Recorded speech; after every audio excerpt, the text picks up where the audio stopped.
नमस्कार, मी रुचिता. ॲग्रोमध्ये आपल्या सर्वांचं स्वागत. राज्यात आता उन्हाळी कांद्याच्या लागवडीला सुरुवात झाली आहे. आता तुम्ही म्हणाल त्यात काय नवीन, पण असं नाहीये. लागवड करताना ती योग्य पद्धतीनं होण्याची फार गरज असते. नाहीतर कांद्यांवर रोगांचा प्रादुर्भाव होतो किंवा हवामानाच्या चढ उताराचा परिणाम होतो. योग्य खत आणि पाणी दिलं नाही किंवा काढणी आणि साठवण चुकली की कांद्याचं उत्पादन हवं तेवढं मिळत नाही. त्यामुळे कांद्याची लागवड योग्य पद्धतीने होणं गरजेचं आहे. पण कशी करायची ही लागवड याचीच माहिती आपण आजच्या व्हिडिओमधून जाणून घेणार आहोत. डिसेंबर जानेवारी महिना उन्हाळी कांदा लागवडीसाठी महत्त्वाचा असतो. पण उन्हाळी कांद्यासाठी कोणते वाण निवडायचे हे आधी पाहूयात. तज्ज्ञांच्या शिफारसीनुसार उन्हाळी कांद्यांसाठी N241 हे प्रमुख वाण आहे. यासोबत ॲग्रीफाऊंड, लाईट रेड, अर्कानिकेतन, भीमा किरण, भीमा शक्ती या वाणांची सुद्धा लागवड फायदेशीर ठरू शकते.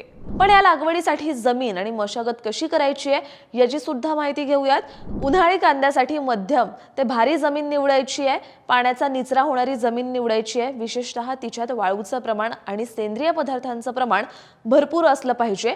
मशागत करताना मध्यम खोल नांगरणी करावी, कारण उन्हाळी कांद्याची मुळं ही 5 ते 6 सेंटीमीटर खोल असतात. तसंच कांद्याला 2 ते 3 कुळवाच्या पाळ्या देऊन ढेकळे फोडून जमीन भुसभुशीत करायची आहे. उन्हाळी कांद्यासाठी सुधारित लागवड पद्धत म्हणजे नेमकी काय पद्धत वापरावी तेही सांगते.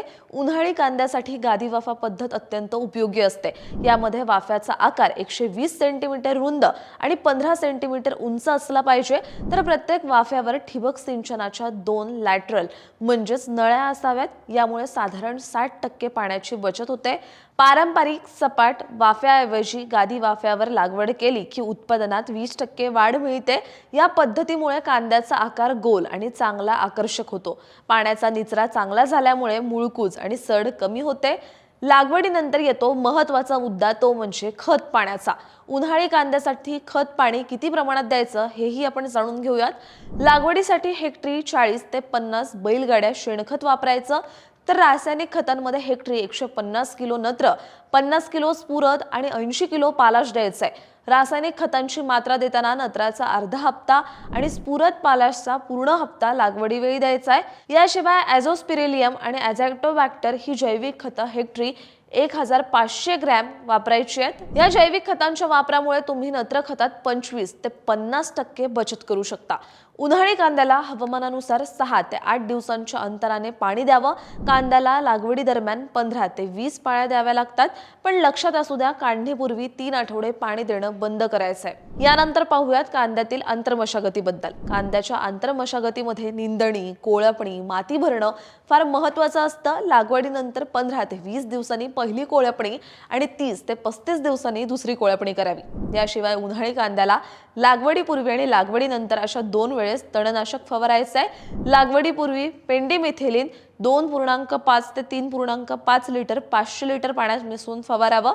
तर लागवडीनंतर टर्गा सुपर तणनाशकाचा वापर पिकाला 3 ते 4 पानं असतील अशा अवस्थेत असताना करावं. कांद्याच्या लागवडीत येतो शेवटचा भाग, तो म्हणजे काढणी आणि साठवणुकीचा. जेव्हा पिकांच्या 50 झाडांच्या माना पडतात तेव्हा कांदा काढणीसाठी तयार आहे असं समजायचं.